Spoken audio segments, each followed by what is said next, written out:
Torej se kolegom, ki so govorili pred mano, zahvaljujem za te besede. Članom sveta, ki so me danes podprli pri zaupnici, sem se zahvalil še prej, zdaj izražam zahvala javno tudi tistim, ki so mi poslali podporo širom iz Slovenije, pa tudi iz sveta, včeraj in danes. Takšnega odziva jaz osebno, pa sem že nekaj časa v slovenski politiki, nisem doživel od leta 1994 oziroma od afere Depala vas. To kaže, da veliko število ljudi v Sloveniji razmišlja z lastno glavo in da ni nasedlo raznim konstruktom in tudi ne poskusom medijske diskreditacije, ki je sledila. Slovenska demokratska stranka je danes sprejela dve izjemno pomembne odločitve. Prva dokazuje, da je stranka tudi v težki situaciji sposobna stopiti skupaj in je enotna. To ni pomembno samo za stranko, še najmanj je pomembno to zame. To je pomembno za celoten slovenski politični prostor. Slovenska demokratska stranka je danes v tej situaciji v Sloveniji ključen faktor politične stabilnosti in v zvezi s tem je svet Slovenske demokratske stranke zelo jasno izrazil svoj resno odnos do odgovornosti, ki jo ima kot predstavnik najvišje politično telo največje vladne stranke. Svet je, kot je dejal že njegov predsednik prej, razpravljal tudi o alternativi, ki se ponuja, če bodo nekateri koalicijski partnerji uresničili svoje napovedi, ki so jih dali včeraj. Alternativa, ki se v tem primeru ponuja, je tako imenovana tehnična vlada.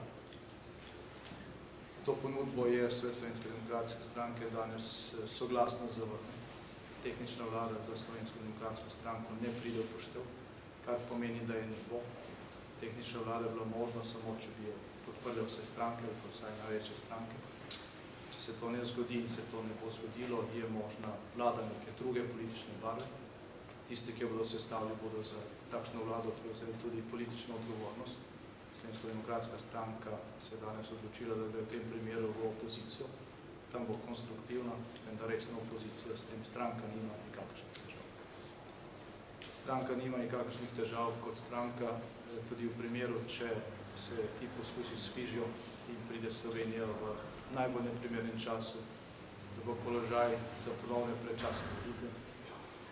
Kot stranka s tem nimamo nobenih problemov, teh volitev se ne bojimo, se pa zavedamo, da bi tisti, ki bi sprožil takšno politično nestabilnost in povzročil takšno situacijo, prevzel tudi celotno politično odgovornost za posledice, ki v tem primeru nastopijo.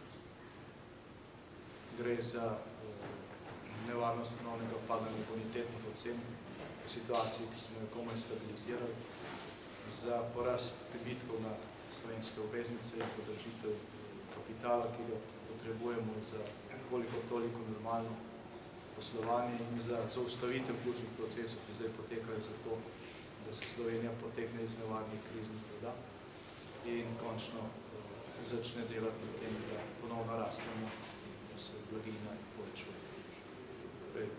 Teoretično in praktično obstajajo tri variante. Slovenske demokratske stranke se je danes odločilo, da je pripravljeno delati naprej. V tej koaliciji, če bodo partnerji resni, se bodo držali koalicijske pogodbe, pripravljeno se je tudi širše usklajevati, kar je dokazala doslej v prvem delu tega mandata, tako z ostalimi političnimi dejavniki kot z socialnimi partnerji in je bila pri tem tudi uspešna. Vendar pa kot stranka sprejema tudi obe ostale alternativi, se jih ne boji in če želi kdo stopiti po drugi ali po tretji poti, naj to naredi čim prej, ker časa za oklevanje dejansko. Slovenska demokratska stranka se je danes odločila.